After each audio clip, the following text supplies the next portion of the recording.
Hello friends. पिछले video में हमने जो पढ़ा वो हवा द्वारा ट्रांसपोर्टेड जो सॉइल थी उसके बारे में पढ़ा, सैंड ड्यून और लोएस। तो सैंड ड्यून और लोएस ऐसे होता है कि ये है पहाड़ी, ठीक है, और हवा इधर की तरफ चल रही है, ठीक है। तो जो बड़े कण होंगे, जब हवा द्वारा हवा चलेगी तो जो अपने साथ कणों को उड़ा के लेके जाएगी, तो जो बड़े वाले अगर हवा की स्पीड अगर कम है और हवा की स्पीड ज़्यादा है, तो हवा की स्पीड ज़्यादा रहेगी तो कुछ कण होंगे जो भारी कण होंगे उनको कुछ दूर तक ले जाएगी, और उससे जो छोटे कण होंगे, कम भार वाले कण होंगे, उनको थोड़ी और दूर ले जाएगी, और उनसे जो हल्के कण होंगे उनको कुछ और दूर ले जाएगी। तो इसी तरह से क्या होगा कि जो कण हैं वो अपने भार के अनुसार क्रम में पहले भारी कण, फिर उससे हल्के कण, फिर उससे हल्के कण ऐसे जमा होते जाएंगे, ठीक है। तो ये जो सैंड ड्यून है तो ये कोर्स ग्रेन वाली कण है, ठीक है, इसके कण बड़े बड़े होते हैं। तो जो हवा है वो पहले जमा हो जाती है, ये कोर्स ग्रेन सैंड ड्यून। और जो लोएस है तो वो फाइन ग्रेन वाली कण है, तो इसके जो कण होते हैं वो बाद में जमा होते हैं। तो ऐसे ही क्रम में, ऐसा तो नहीं है कि एक साइज के कण एकदम एक जगह इकट्ठा होंगे और एक साइज के कण एक जगह इकट्ठा होंगे। जब हवा चलती है तो उसके स्पीड के अनुसार और जो कण होते हैं उसके साइज के अनुसार वो क्रम में पहले बड़े, फिर छोटे, फिर छोटे, फिर छोटे, ऐसे क्रम में वो जमा होते जाते हैं। तो एक सीमा के अनुसार हम लोग उसको ले लेते हैं, यहाँ से ये सॉइल होगी, यहाँ से ये सॉइल होगी, साइज के अनुसार में। तो इसी तरह से सैंड ड्यून पहले हो जाएगी और जो लोएस है वो फाइन ग्रेन वाली है तो वो बाद में होगी। फिर से इसके बाद से लोएस के बाद से और भी सिल्ट हो जाएगी, फिर क्ले हो जाएगी। पहले सिल्ट होगी, सिल्ट क्योंकि क्ले से ज़्यादा साइज में बड़ी होती है, फिर क्ले होती है, और इसके बाद से सीधा ये समुद्र में या पानी में चला जाता है, ऐसे होता है, ठीक है ना। अब कुछ इंपॉर्टेंट सॉइल हैं जिनके बारे में हम देख लेते हैं, जो कंपटीशन में कई बार पूछे जाते हैं। तो सॉइल है जो ब्लैक कॉटन सॉइल है, एक ब्लैक कॉटन सॉइल। तो ये जो सॉइल है ये बेसाल्ट और ट्रैप के केमिकल वेदरिंग से बनती है। जो बेसाल्ट और ट्रैप है ये इग्नियस रॉक है। इसमें इग्नियस रॉक का ये एग्जांपल है, basalt and trap igneous rock के अंतर्गत आता है। तो इनके केमिकल वेदरिंग से जो है ब्लैक कॉटन सॉइल बनती है, ठीक है। और इसमें जो है इसमें मोल्ट-मोरिलोनाइट की जो है मात्रा अधिक होती है। मोल्ट-मोरिलोनाइट जो है मिनरल है, और जो हमारी क्ले है, जितने भी सारे क्ले हैं तो ये जो है मिनरल से बने होते हैं, जैसे कि केओलनाइट हो गया, मोल्ट-मोरिलोनाइट हो गया, इललाइट हो गया, हेलोसाइट हो गया, एलोपीन हो गया। तो ये कई प्रकार के मिनरल होते हैं जिनसे हमारी सॉइल जो है मिलकर बनी होती है, ठीक है। तो इसमें जो है मोल्ट-मोरिलोनाइट की मात्रा अधिक होती है। हम मोल्ट-मोरिलोनाइट और भी केओलनाइट, इललाइट, इनके बारे में आगे डिटेल में पढ़ेंगे, ठीक है। तो मोल्ट-मोरिलोनाइट में क्या होता है कि इसमें जो सिलिका सीट होती है, एक सिलिका सीट की साइड सीट, तो इसमें मोल्ट-मोरिलोनाइट में क्या होता है कि जो बॉन्डिंग होती है वो वीक होती है। वंडर वाल जो फोर्स होता है वो वीक बॉन्ड वाला होता है। तो इसमें जो है पानी को इसमें जाने के लिए स्पेस मिल जाता है, तो इस कारण से इसमें पानी भर जाता है, और पानी अगर धूप लगती है तो पानी जल्दी निकल जाता है। तो इसकी एक और ये है, बियरिंग कैपेसिटी इसकी जो है कम होती है, क्योंकि इसमें मोल्ट-मोरिलोनाइट जो वीक वंडर वाल फोर्स वाला है, तो इसमें पानी जल्दी से भर जाता है और इसको गर्म करने पे जो है जल्दी से निकल जाता है।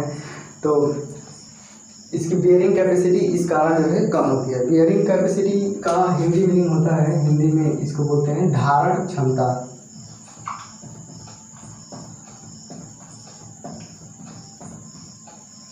बियरिंग कैपेसिटी का मतलब होता है धारण क्षमता। इसका मतलब ये है कि अगर इस पे लोड आ रहा है तो वो कितना सह रही है, कितना सह पा रही है, वही बियरिंग कैपेसिटी होती है। और फाउंडेशन बनाने के लिए उपयुक्त नहीं है क्योंकि बियरिंग कैपेसिटी कम है, ये ज़्यादा लोड नहीं ले सकती, तो इसलिए इस पर ज़्यादा रिस्क नहीं लेते। यह जो है रेसिडुअल सॉइल है, केमिकल वेदरिंग से बनती है। और ये जो रेसिडुअल सॉइल है, ये जो पेरेंट रॉक है उससे केमिकली चेंज होकर बनेगी तो वो वहीं पे रह जाएगी, इसका ट्रांसपोर्टेशन नहीं होगा। तो जो सॉइल बनती है और पेरेंट रॉक से बनती है और वहीं पे रह जाती है तो उसको हम रेसिडुअल सॉइल के अंतर्गत लेते हैं, यानी कि वहीं पे रहेगी, जहाँ बनी वहीं पे रहेगी। वाटर मिलाने पर अधिक स्वेलिंग तथा वाटर कम होने पर अत्यधिक श्रिंकेज होता है। इसमें वीक वंडरवॉल जो फोर्स होता है मोल्डोनाइट में, मिनरल में, तो उसी के कारण जो है अत्यधिक स्वेलिंग, अगर वाटर आता है तो वाटर उसमें जो है उसके बॉन्ड के बीच में दो मिनरल के बीच में, मोल्डोनाइट के 2 मिनरल के बीच में जो है वाटर आसानी से प्रवेश कर जाता है। तो इस कारण जो है इसकी स्वेलिंग क्षमता ज़्यादा होती है। अगर हम वाटर को गर्म कर रहे हैं या किसी कारणवश वाटर निकल रहा है तो वो गैस ज़्यादा होने के कारण जो है वाटर जल्दी से निकल जाता है, ठीक है। तो वाटर स्वेलिंग मतलब फूलना, स्वेलिंग का मतलब होता है कि फूलना, फूल जाना। तो वाटर इसमें प्रवेश कर जाएगा तो मिट्टी जो है फूल जाएगी। और श्रिंकेज का मतलब होता है कि सिकुड़ना।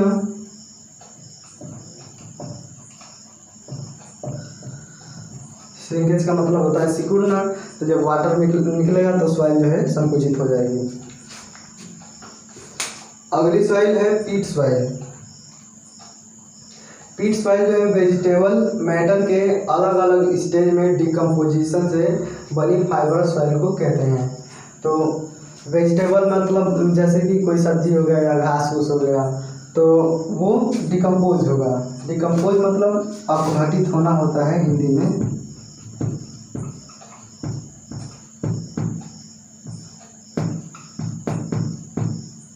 अपघटित होना, तो अपघटन क्या होता है कि जो भी वेजिटेबल मैटर मतलब हिंदी में होता है पदार्थ,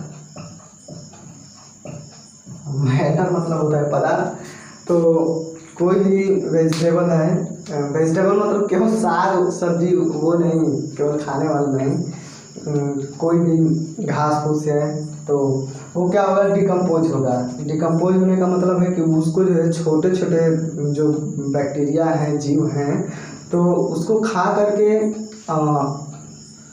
सिंपल कंपाउंड में जो है तोड़ देते हैं, उसी को डिकम्पोजिशन बोलते हैं। उसको खा जाते हैं, जो उनको खाने लायक रहता है वो खा जाते हैं, बाकी शेष अवशेष छोड़ देते हैं। तो उसमें पानी बहुत सारा खराब पानी ये सब निकलता है, सॉल्यूशन, ठीक है। तो इसको अपघटित कर देते हैं, तो उससे फाइबरस सॉइल जो बनती है उसको ही पीट सॉइल बोलते हैं। पीट सॉइल हाई ऑर्गेनिक सॉइल है क्योंकि वेजिटेबल मैटर से बना है। तो क्या होता है कि इसमें कार्बन की मात्रा जो है ज़्यादा होती है। ऑर्गेनिक मतलब होता है कार्बनिक, तो इसमें कार्बन कंटेंट की मात्रा जो है ज़्यादा होती है। और इसमें जो है मोर वाइट्स और मोर कंप्रेसिबल। तो पीट सॉइल में जो है वाइट्स की मात्रा, रंध्रों की मात्रा जो है ज़्यादा होती है और ये मोर कंप्रेसिबल, यानी कि बहुत ज़्यादा जो है इस पे लोड आने पे कंप्रेस हो जाती है, संकुचित हो जाती है। इसका जो है जैसे कि ये अभी दिख रही है इतनी साइज की, अगर इस पे लोड आएगा तो ये यहाँ पे दब के आ जाएगी, ठीक है। इसमें वाटर होल्डिंग कैपेसिटी ज़्यादा होती है। क्या होता है वाटर होल्डिंग कैपेसिटी, मतलब इसमें इस सॉइल में जो है वाटर जो है ज़्यादा प्रवेश कर जाएगा और वो उसी में बना रहेगा। जैसे कि हम लोग बोलते हैं सोख्ता, तो सोख्ता क्या होता है कि उसको पानी में डुबाएंगे तो उसमें वाटर जो है भर जाएगा। तो वैसे ही इसकी वाटर कैपेसिटी ज़्यादा होती है। स्ट्रक्चर बनाने के लिए उपयुक्त नहीं है क्योंकि वाटर इसमें ज़्यादा भर जा रहा है और कंप्रेसिबल भी ज़्यादा है। तो इस वजह से कितना कंप्रेस हो पाएगी कितना नहीं हो पाएगी, तो इस वजह से इसको नहीं यूज करते। ये जो है केमिकल वेदरिंग से बनती है क्योंकि ये जो डिकम्पोजिशन है ये अपघटन से होता है, छोटे छोटे बैक्टीरिया इसको अपघटित करते हैं, तो वो कॉम्प्लेक्स कंपाउंड को सिंपल कंपाउंड में चेंज कर देते हैं। तो कहीं ना कहीं इसमें केमिकल चेंजिंग हो रहा है, तो इसलिए इसको केमिकल वेदरिंग के अंतर्गत लेते हैं। तो अगला है मक सॉइल। ठीक है, मक सॉइल है फाइन ग्रेन इनऑर्गेनिक सॉइल तथा डार्क डिकम्पोज्ड ऑर्गेनिक सॉइल के मिश्रण से बना होता है। जो सूक्ष्म कणों वाला इनऑर्गेनिक सॉइल है जिसमें कार्बन कंटेंट की मात्रा नहीं होती वो, और डार्क डिकम्पोज ऑर्गेनिक सॉइल जिसमें कार्बन कंटेंट की मात्रा ज़्यादा रहती है जैसे कि पीट सॉइल, तो उनके मिश्रण से जो है मक सॉइल बनती है। ये पूछ देता है कैसे बनती है, तो सीधा सीधा वही फाइन ग्रेन्ड इनऑर्गेनिक सॉइल और डार्क डिकम्पोज्ड ऑर्गेनिक सॉइल के मिश्रण से बनती है। ठीक है, और अगला है क्यूमुलोज सॉइल। तो क्यूमुलोज सॉइल भी एक ऑर्गेनिक सॉइल है, इसमें कार्बन कंटेंट की मात्रा जो है ज़्यादा रहती है और पीट सॉइल तथा मक सॉइल के मिश्रण से बनती है। अगर पीट सॉइल और मक सॉइल दोनों मिश्रित होकर और नई सॉइल जो बनाते हैं उसको हम मक सॉइल बोलते हैं। अगला है ह्यूमस। ह्यूमस सॉइल उसको बोलते हैं कि जो पृथ्वी पे हमारे बहुत सारे पेड़ पौधे प्लांट्स हैं, तो उनकी जो पत्तियां हैं, उनकी जो टहनियाँ हैं, ये सब टूट के और डिकम्पोज होके जो सॉइल बनती है उनसे, तो उसको हम ह्यूमस सॉइल बोलते हैं। ठीक है, और क्योंकि पत्तियां हैं और उनसे डिकम्पोज होके सॉइल बन रही है, तो इसमें जो है कार्बन कंटेंट की मात्रा ज़्यादा रहेगी, तो यह एक ऑर्गेनिक सॉइल भी है और डिकम्पोज हो रहा है। इसको जो है छोटे छोटे जो बैक्टीरिया हैं वो कॉम्प्लेक्स कंपाउंड को सिंपल कंपाउंड में चेंज कर रहे हैं, तो उसमें केमिकल चेंजिंग हो रहा है, तो इस वजह से इसको केमिकल वेदरिंग के अंतर्गत आती है। और अगला है गम्बो सॉइल। गम्बो सॉइल जो है highly plastic and sticky soil होती है।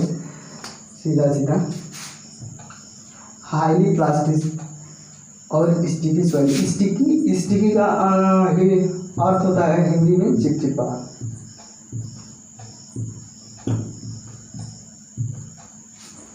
तो ये इसमें चिपचिपाहट जो है ज़्यादा होती है।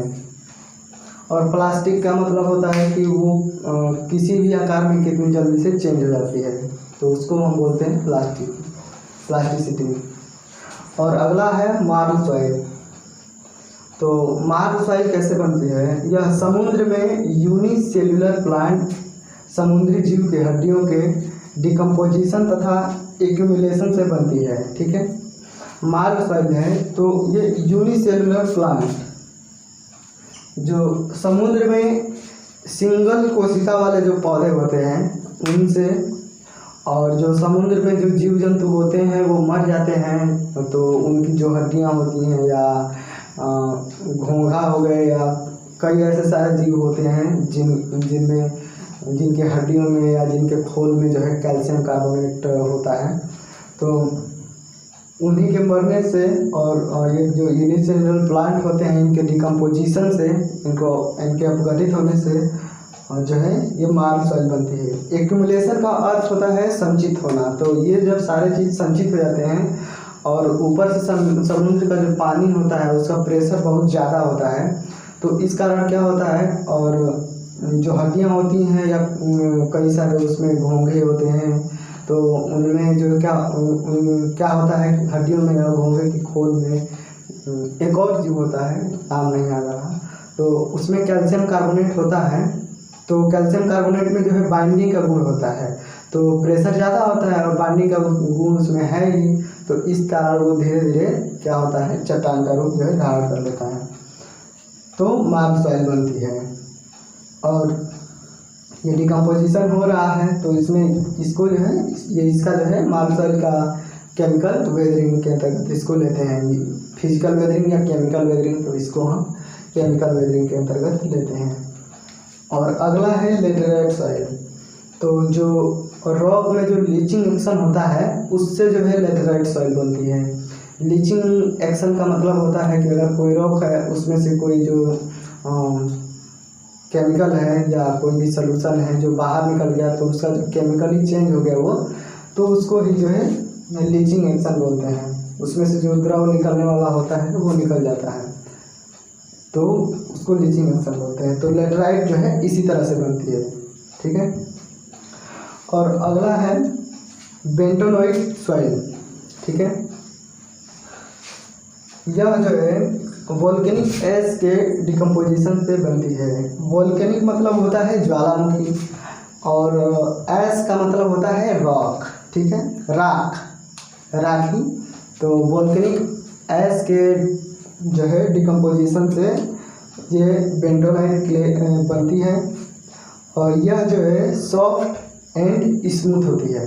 सॉफ्ट का मतलब है कि हिंदी में अर्थ होता है नरम, और स्मूथ का मतलब होता है मुलायम। तो यह नरम होती है और मुलायम भी होती है, ठीक है। और इसमें मोंटमोरिलोनाइट की मात्रा जो है अधिक होती है, जो मिनरल है जिससे हमारे जो मिनरल है केओलाइट, इलाइट, मोंटमोरिलोनाइट, हेलोसाइट, तो ये कई सारे जो मिनरल होते हैं जिनसे हमारी सॉइल बनती है। तो इसमें जो है मोंटमोरिलोनाइट की मात्रा जो है ज़्यादा होती है। और मोंटमोरिलोनाइट ऐसा मिनरल है जिसमें स्वेलिंग कैपेसिटी और श्रिंकेज कैपेसिटी जो है ज़्यादा होती है, जो जल्दी से फूल जाता है, ठीक है। तो इसी कारण से ये सॉफ्ट और मुलायम होने के कारण जो है इसका यूज हम ड्रिलिंग में लुब्रिकेंट के रूप में यूज करते हैं। जब इसका यूज जो है पाइल को धंसाने में किया जाता है। जब अब कोई भी चीज़ हो सकता है, पहाड़ ड्रिल कर रहे हों तो लुब्रिकेंट उसको बोला जाता है जहाँ पे उसको डालने से जो है घर्षण कम हो, घर्षण ज़्यादा ना हो, तो इसको इसलिए यूज किया जाता है लुब्रिकेंट के रूप में। और इसका यूज जो है पाइल को धंसाने में किया जाता है। पाइल क्या होता है कि अगर कोई सॉइल है, वहाँ जो सॉइल है वहाँ की जो बियरिंग कैपेसिटी ज़्यादा है और वहाँ पे स्ट्रक्चर बनाना ही है, तो वहाँ की सॉइल की बियरिंग कैपेसिटी बनाने के लिए जो है वहाँ पे पाइलिंग किया जाता है, ठीक है। पाइल जो है कई तरह के हो सकते हैं, जैसे कि लकड़ी के पाइल हो गए, और सीमेंट कंक्रीट के भी पाइल बना सकते हैं हम लोग। अगर कोई स्ट्रक्चर बनाना है, पानी में बनाना है, वहाँ की बियरिंग कैपेसिटी कम है, जैसे यूरोप है, तो यूरोप में कई सारे ऐसे शहर हैं जो समुद्र के किनारे हैं, झील के किनारे हैं, तो वहाँ की जो बियरिंग कैपेसिटी है सॉइल की वहाँ की कम है। तो वहाँ के जो कई सारे बिल्डिंग बनाए गए हैं, तो उनके जो फाउंडेशन है उसमें जो है ऐसे, जैसे ये जगह हो गया, तो इसमें कई सारे हैं, तो ऐसे ऐसे इसमें पाइलिंग किया गया है। इसके ज़मीन में ऐसे लकड़ी के जो है बड़े बड़े पोल जो हैं इसमें धंसाए गए हैं।